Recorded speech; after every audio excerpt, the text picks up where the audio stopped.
Mononro e weche mag thieth oyango ni nok mar nurses e kuonde thieth medo kelo midhiero e ngima nyithindo ma pod tindo pachoka ma koro kelo dok chien e dongo makare mag nyithindo. Riwruogno mong'ere kaka HiQ oyango ni nok mar nurses osemiyo nyithindo ichiwo negi arita e kinde machuok kende, kamano bende miyo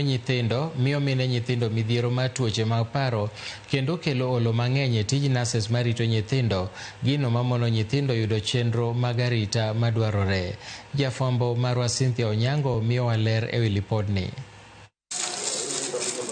E nonro mar riwruok motisi ni Harnessing Innovation in Global Health for Quality Care kata HiQ manotime kind higa mar 2022 nyaka 2024 e kuonde thieth 8 mag counties, oyango ni nok mar nurses e kuonde thieth ma pachoka en ohinga maduong' e jiwo chenro mag thieth mowinjore e ngima nyithindo matindo ma pod dwaro kony mag nurses e jiwo dongo margi. Kaluwore kod HiQ, kata obedo ni piny Kenya nyiso medo lony kod chiwo mwandu madwarore rito ngima nyithindo matindo, piny Kenya pod ni chien e okenge madwarore rito ngima nyithindo matindo matuo madwaro arita mag nurses kuom seche 24. Nonro margi oyango ni nyithindo matindo mayudo thieth osiptende mag piny owacho yudo thuolo matin ahinya yudo arita mag nurses, ka moko kuom nurses chuno mondo rit nyithindo 25 kuom sama gin e tich e odiechieng' achiel.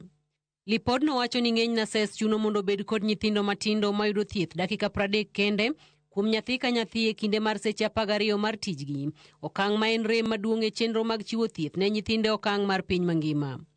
Nonro mar HiQ bende olero ni nok mar nurses e chenro mag rito nyithindo osebedo ka kelo ting' mapek ne mine nyithindo ma osenenore e medruok mag tuoche mag dang'ni mag paro mag nurses kod mine nyithindo matuo kendo dwaro arita makende. HiQ owacho ni duoko mar nonro margi bende oyango ni ng'eny osiptende othung' kod jotuo ahinya to e wards mag nyithindo, kendo gedo margi bende ok nitiere okang' makare, gino makelo pek e rito ler, chiwo arita ne nyithindo kod jorit margi, kaachiel kod medo pek e yore mag tudruok mapiyo e kinde ma kony mapiyo dwarore.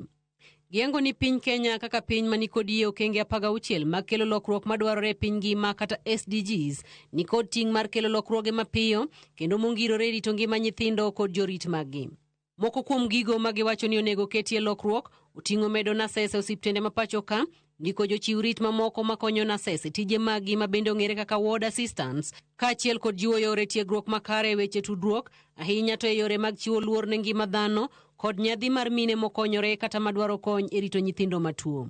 Giyango ni dwaro bende nitiere mar loko gedo mag wards mag nyithindo mondo gibede okang' mar jiwo arita mowinjore kod ngima makare. Nonro no tim ka okale makruok gi bad migawo matimo nonro mag weche thieth KEMRI, riwruok mar Capricorn kod mbalariany ma Oxford e bwo sir mar riwruok mar NIHR. Tarik 15 dweni mar 8, KEMRI kod HiQ igeno mar timo romo kendo keto ayanga moko kuom duoko mag e nyim jofwambo kod jokanyo e sekta mopogore ma pachoka, ka igeno ni kwayo margi ibiro ketie tim. Cynthia Onyango, Ramogi TV, Nairobi.